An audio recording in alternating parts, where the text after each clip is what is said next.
अस्सलाम वालेकुम, मैं हूँ शाहिद हुसैन। उम्मीद करता हूँ आप सब खैरियत से होंगे। मुबैना मग़विया ज़हरा काज़मी और मुल्ज़िम ज़हीर केस के हवाले से आपको अपडेट करना है। मुल्ज़िम ज़हीर की तरफ से सिंध हाई कोर्ट में जो दरख़्वास्त दायर की गई थी मुलाकात के हवाले से 16 जनवरी को किन के पास उस दरख़्वास्त की समाअत होगी और मुग़विया ज़हरा काज़मी को चाइल्ड प्रोटेक्शन यूनिट का अमला कब मिलने के लिए जाएगा, उसकी तफ़सीलात कुछ अपडेट्स आपके सामने आई हैं, वो आपके साथ रखनी है, आपसे शेयर करनी है। और इसके अलावा बहुत सारे लोगों को तकलीफ़ होती है। मैं कहीं भी अगर कोई तज़किरा करता हूँ, कोई वीडियो में कोई दोस्त यार ज़ाहिर है इस केस के हवाले से अपडेट लेते रहते हैं। मेहदी काज़मी साहब या जिब्रान नासिर साहब तो ज़ाहिर है अपने मामलात में हैं। लेकिन जो दोस्त समझते हैं कि इस केस को चूँकि हमने डे 1 से रिपोर्ट किया और जो-जो अदालतों में कुछ होता रहा, जो-जो पेशरफ़्त होती रही, आपके सामने रखते रहे, तो इस्लामाबाद से, लाहौर से और बहुत सारी जगहों से दोस्त यार फ़ोन करते हैं, वो इंटरव्यूज़ भी लेते हैं, जो तफ़सीलात मेरे पास होती हैं, जो नॉलेज होती है इस केस से जुड़ी मामलात के हवाले से, वो मैं सामने रखता रहता हूँ। तो जो मुल्ज़िम ज़हीर के जो सपोर्टर हैं, उन्होंने जिस तरह उसको मुल्ज़िम को तबाह किया वो सबके सामने है। अब तो मुल्ज़िम को शायद इदराक भी हो गया हो, ये अपना व्यूज़ लेने के लिए या अपना जो है वो लोगों के सामने जो है वो पता नहीं बढ़ा-चढ़ा कर चीज़ें पेश करने के लिए शादी राम घर जोड़े बने हुए थे। उसको मुल्ज़िम को इदराक हो गया होगा। लेकिन जब मैं कहीं बात करता हूँ तो उनको बड़ी तकलीफ़ होती है। मैं समझता हूँ कि वाक़ई अब बहुत सारे दोस्त ये भी कहते हैं कि सही जगह पर जो कि एक निशाने पे तीर लगता है ना, कि उसी जगह पे सही जगह पे लग रहा है, इनको चीखने दो, चिल्लाने दो। अब मामला ये सिर्फ मेरा नहीं है कि मुझ पे कीचड़ उछालते हैं या मेरे ऊपर कोई बात करते हैं, मुझे क्या फ़र्क पड़ता है। भाई चीज़ रिपोर्ट की है, अदालत में खड़े होकर रिपोर्ट करते हैं और डंके की चोट पे जाके रिपोर्ट करते हैं। कोई चीज़ ऐसी लगी-लिपटी नहीं होती जिसको आप बैठ के वावेला मचाएँ, नुक्ते ढूँढते हैं, पॉइंट ढूँढते हैं, इसके लिए आपको ज़्यादा से ज़्यादा चूँकि आप कहते हैं सब कुछ लोग कहते हैं कि मेरी वीडियोज़ देखना, मेरी आवाज़, मेरी शक्ल देखना भी आप लोग को गवारा नहीं होता। तो जितनी देर आप लोगों को देखनी पड़ती है, आप लोग बड़े अज़ियत में रहते हैं, तकलीफ़ में रहते हैं। आप लोग तकलीफ़ में रहते होंगे तो हमें सुकून ज़रूर मिलता होगा क्योंकि आप लोग गलत रास्ते पे खड़े होते हैं और उम्मीद है कि एक ना एक दिन आपको अक्ल ज़रूर होगी। और हम जो चीज़ें रिपोर्ट कर रहे हैं, अल्लाह का शुक्र है उसका बड़ा लोगों को फ़ायदा भी हुआ। लोग दुनिया भर से इसके केस से मालूमात ना सिर्फ़ लेते रहे बल्कि बच्ची अपने घर भी चली गई। अच्छा, मैंने एक जगह वीडियो में तज़किरा किया कि मुग़विया ज़हरा काज़मी जब यहाँ से घर गईं तो अपने वालिद साहब के जो है नंबर से मुझे व्हाट्सएप पे वॉइस नोट भेजा जिसमें सलाम किया और वो वाली जो हाई कोर्ट से निकलते हुए बात थी कि अब आपको क्या लगता है? उस हवाले से भी लोगों ने मज़ाक उड़ाया। तो उसके बाद फिर बच्ची ने मुझे जो है वो वॉइस नोट भेजा, जिसमें फिर वो बात उसने रिपीट की थी। यानी कि कहने का मकसद ये था कि जो हमारा सवाल था कि अपने माँ-बाप के साथ हो, तो उसने कहा तो क्या लगता है कि यानी कि माँ-बाप के साथ ही हूँ। तो उस बात पे भी लोगों ने बड़ा जो है वो हवाला मचाया, उनको बड़ी तकलीफ़ हुई, बिल्कुल तकलीफ़ हुई। तो मैं आपको एक और बात बताऊँ, एक और चीज़ कि एक और पैगाम भेजा है बच्ची ने। वो अगर आपको बताऊँगा ना, मैं तो बहुत सारे दोस्तों को मैंने सुनाया भी है जो संजीदा और इंतहाई सीनियर लोग हैं, जो इन चीज़ों को समझते हैं। लेकिन पब्लिक तो नहीं कर सकता मैं, बिल्कुल ही किसी सूरत भी नहीं करूँगा। लेकिन अ, उसकी वर्डिंग अगर अब आपको बताऊँ ना और ज़्यादा तकलीफ़ होगी, आप लोगों को जलन होगी। क्योंकि बच्ची माँ-बाप के पास है और बच्ची ना सिर्फ़ माँ-बाप के पास है, बल्कि खड़ी रहेगी और आप लोगों को अंजाम तक पहुँचाने में माँ-बाप के साथ होगी और डटी रहेगी। और पता है बच्ची को कि उसके साथ क्या हुआ है। और कौन बच्ची के साथ मुश्किल वक़्त में उसके ख़ानदान के साथ खड़ा था और कौन मुश्किल वक़्त में उनको और ज़्यादा नीचा दिखाने की कोशिश कर रहा था, बच्ची को अच्छे से पता है। बच्ची ने पैगाम भेजा है, वो पैगाम आपके लिए नहीं है, बच्ची ने पैगाम मेरे लिए भेजा है। और बच्ची ने कहा है, अस्सलाम वालेकुम शाहिद अंकल, कैसे हैं आप? और बच्ची कहती है कि मैं जो है आप जो है सलाम करती है कि आप बहुत अच्छा काम कर रहे हैं। और बच्ची ने कहा कि मैं उम्मीद है मुझे आप इसी तरह अच्छा काम करते रहेंगे और हक और सच का साथ देते रहेंगे। हक और सच पे कौन खड़ा हुआ था? मेहदी अली काज़मी और उसका पूरा खानदान और जिब्रान नासिर और उनकी पूरी लीगल टीम। और हम उस आवाज़ को कहाँ-कहाँ पहुँचा रहे थे? पूरी दुनिया के सामने रख रहे थे। और पूरी दुनिया ना सिर्फ देख रही थी, सुन रही थी, बल्कि उसका फ़ायदा ये हुआ कि जहाँ हम आवाज़ पहुँचाना चाहते थे, वहाँ आवाज़ भी पहुँची।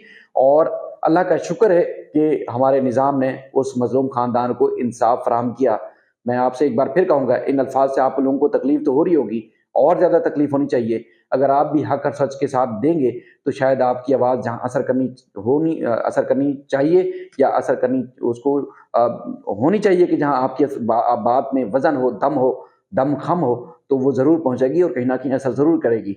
आप लाखों अगर करोड़ों लोगों को अगर मुख़ातिब करके बात करेंगे तो वाक़ई चंद लोग जहाँ जहाँ तक आप आवाज़ पहुँचाना चाहते हैं, तो वो आपका जो वो आवाज़ में वज़न होगा और वाक़ई आवाज़ जो है वो आपकी किसी न किसी को फ़ायदा ज़रूर पहुँचाएगी।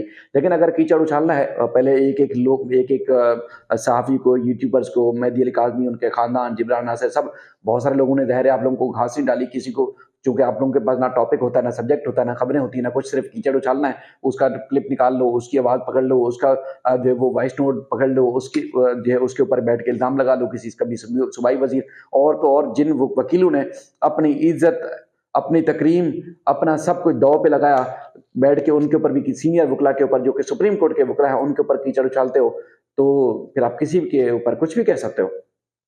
यानी कि आमिर नियाज़ बडेरा साहब एक सीनियर वकील हैं।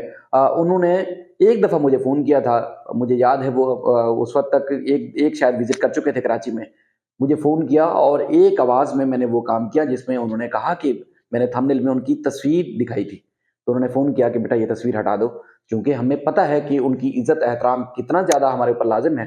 तो मैंने फ़ौरन वो थंबनेल चेंज किया और उसके बाद उन्होंने एप्रिशिएट किया कि बिल्कुल अच्छा किया। एक दफ़ा फ़ोन पे, और दफ़ा शायद या 2 दफ़ा बात हुई, लेकिन जब अदालतों में आमना-सामना हुआ, और बाद में इंशाल्लाह कभी होगा, तो इज़्ज़त और एहतराम के दायरे में होगा। लेकिन कभी तुम लोगों को जुर्रत नहीं होगी कि अहमद शेख जट के सामने खड़े हो जाओ या जिब्रान नासिर के सामने खड़े होके उनको सलाम, तो दूर की बात है आमना-सामना भी कर सको, नहीं कर सकोगे। लेकिन हम रोज़ मिलते हैं क्योंकि हमने वकला की इज़्ज़त की है। उनका अपना मुल्ज़िम के हक़ में है या उनका जो स्टांस है वो अपनी जगह पर कायम है। लेकिन कभी इंसानियत का ताल्लुक, कभी दोस्ती और एक जो रिश्ता निभाना है उसका ताल्लुक कभी ख़त्म नहीं हो सकता। तो कभी भी हम जुर्रत नहीं करेंगे कभी किसी वकील की या कभी किसी इदारे में बैठे जो लोग हैं उनकी तज़लील करें, उनकी तज़ीक़ करें। उनका जो नेगेटिव किसी का अगर काम होता है तो वो ज़रूर हम रिपोर्ट करते हैं। अदालतों में जो आर्गुमेंट थे वो हमने रखे, जो उनके आर्गुमेंट ऑन रिकॉर्ड थे, या जो हमने इंटरव्यू लिया वो ऑन रिकॉर्ड था, जो उन्होंने कहा वो मौके पे लोगों तक पहुँचाया। लेकिन बैठ के हमने अपने अल्फाज में कभी किसी के ऊपर कीचड़ उछालने की कोशिश नहीं की। लेकिन आप लोग डिज़र्व ये करते हैं कि शायद किसी को भी बल्कि आपने नहीं छोड़ना, और नहीं छोड़ा। इवन कि आमिर नियाज़ बडेरा साहब ने काम किया, वकील यहाँ लाखों करोड़ रुपए लेते हैं, जिस तरह की ये केस था, उसमें तो वाक़ई लाखों करोड़ रुपए। जिब्रान नासिर, मैं कहता हूँ कि अगर फ़ीस लेते तो 3-4 करोड़ रुपए लेते, जिस तरह के उन्होंने फ़ाइट किया है। बडेरा साहब ने भी जो अगर फ़ीस भी ली है, तो उन्होंने सुप्रीम कोर्ट तक, बल्कि अब सुप्रीम कोर्ट में भी उनका नाम है, उन्होंने फ़ाइट करना है। तो क्या उनको उनको भी इसी तरह कीचड़ का उनके ऊपर उछालेंगे, उनको तनकीद का निशाना बनाएँगे? जिस बंदे ने मुल्ज़मान की ज़मानत करवाई, मुल्ज़मान को बाहर निकाला, जिस बंदे ने जो है वो भरपूर तरीके से केस को फ़ाइट किया, तो उस बंदे को भी आप यही करेंगे, तो इसका मतलब ये है कि आप किसी के नहीं हैं। आप लोग किसी की नहीं हैं, सिर्फ़ अपनी ज़ात तक का सोचते हैं, समझते हैं, और अपनी ज़ात को ही शायद आला समझते हैं, लेकिन सबसे ज़्यादा नीच हरकतें जो बैठ के करते हैं, उसकी वजह से मुल्ज़िम को बड़ा नुकसान हुआ है और मज़ीद नुकसान होगा। ये ज़मानत पर बाहर तो आ गए, लेकिन जिस तरह ये जो आप लोग जिस तरह ये अमल कर रहे हैं, अगर इसी तरह जारी और सारी रहा, तो वाक़ई वो एक दिन दूर नहीं है कि जुर्म साबित हो और मुल्ज़मान फिर अदालत के अंदर से होते हुए जेल जाए, और उसके साथ-साथ आपके साथ तो वाक़ई होगा, बहुत कुछ होगा। वो दिन भी दूर नहीं है, क्योंकि जो-जो आप लोग कहते हैं, जो-जो फरमाते हैं, वो रिकॉर्ड का हिस्सा बन जाता है और वो वक़्त आने पर रखा भी जाएगा। तो इसलिए वो दिन भी दूर नहीं है कि आप लोगों को भी जो है वो अ, शायद मेरे अल्फ़ाज़ भारी ना हो जाए, इबरतनाक अंजाम से गुज़रना पड़े, क्योंकि कानूनी फ़ोरम सबके लिए है। अगर किसी ने आपकी तस्दीक की है, तो आपके पास भी वही राइट है, अगर आपने किसी की है, तो आपके पास भी वही राइट है। तो बहरहाल इंसानियत के लिए काम कीजिए, थोड़ा-सा अक़ल कीजिए, शऊर पकड़िए, क्योंकि काबिल लोग हैं, शायद आप ज़हीन भी हैं, शायद आप लोगों को कन्विंस करना भी जानते हैं, लेकिन अगर पॉज़िटिव वे में कन्विंस करेंगे, तो शायद दुनिया बदल जाएगी। अगर आप कन्विंस गलत अंदाज़ से करेंगे, तो फिर आपका भी अंजाम बुरा होगा, जैसे दूसरे लोगों का होता है। अच्छा, बाकी जो है वो मुल्ज़िम की दरख़्वास्त जो जो वो मुलाकात के हवाले से उसने दायर की थी, वो दरख़्वास्त 16 जनवरी को जस्टिस उमर सियाल साहब की मुमकिना तौर पर उनकी अदालत में समाअत के लिए फ़िक्स हो चुकी है। 16 जनवरी को दलाइल होने हैं, चूँकि पिछली जो समाअत थी उसमें अदालत ने जो वो तय किया था कि 2 रुकनी बेंच का जो फ़ैसला है वो हो जाए, उसके बाद हम फ़ैसला जो है वो करेंगे कि क्या मुल्ज़िम को मुलाकात की इजाज़त मिलनी चाहिए या नहीं मिलनी चाहिए। लेकिन बज़ाहिर लगता है कि दरख़्वास्त मुल्ज़िम की गैर मौसर हो चुकी है। अब कानूनी नुकात वकीला ने सामने रखने होंगे, हो सकता है अदालत को कन्विंस भी कर लें, लेकिन बज़ाहिर लगता है कि मुल्ज़मान की जो दरख़्वास्त है, मुल्ज़िम ज़हीर की जो दरख़्वास्त है, वो गैर मौसर हो चुकी है, क्योंकि बच्ची अपने माँ-बाप के पास जा चुकी है, तो मुलाकात का अब मुल्ज़िम का कोई जवाज़ नहीं बनता, और शायद अदालत भी किसी किस्म की मुल्ज़िम को इजाज़त ना दे। बाकी जो है वो सिंध हाई कोर्ट के हुक्म के बाद जो चाइल्ड प्रोटेक्शन यूनिट का अमला है, अब वो तय कर चुका है कि हर सैटरडे हफ्ते के रोज़ जो है वो दोपहर के औकात में जाया करेगा और विज़िट करेगा, बच्ची से खैर खैरियत ना सिर्फ दरियाफ़्त करेगा, बल्कि हालात व वाक़ियात का जायज़ा भी लेगा कि बच्ची किस तरह रहती है, किस तरह रहन-सहन है, क्या किसी ने नुकसान तो नहीं पहुँचाया, कोई तकलीफ़, कोई मसला, कोई शिकवा शिकायत तो नहीं है। वो सारी रिपोर्ट उन्होंने मुरतब करनी है और फिर ट्रायल कोर्ट के सामने हफ़्तावार रिपोर्ट रखनी है। उसमें पुलिस भी उनके साथ साथ शामिल होगी और जाकर विज़िट किया करेगी। बाकी पेशरफ़्त इंशाअल्लाह जो भी होती रहेगी, आपके सामने रखते रहेंगे। अपना ख़्याल रखिएगा और जो लोग तकलीफ़ में हैं, तो वो और ज़्यादा तकलीफ़ में रहें, परेशान रहें और अच्छा रहेगा, क्योंकि उन लोगों ने उन अपने अल्फ़ाज़ से लोगों को तकलीफ़ दी है और अब उन लोगों की ये सज़ा ये है कि हमारी वीडियोज़ देखें और जितनी देर आप वीडियोज़ देखेंगे, उतना ज़्यादा आप तकलीफ़ में रहेंगे, क्योंकि आप खुद बताते हैं कि हमारी वीडियोज़ देखते हैं, आवाज़ सुनते हैं और शक्ल देखते हैं, तो आप लोगों को बड़ी तकलीफ़ होती है। तो आप देखते रहें और तकलीफ़ में रहें। जब-जब केस होगा, जब-जब कोई पेशरफ्त होगी, ज़रूर आपके सामने रखते रहेंगे। अपना ख़्याल रखिएगा। अल्लाह हाफ़िज़।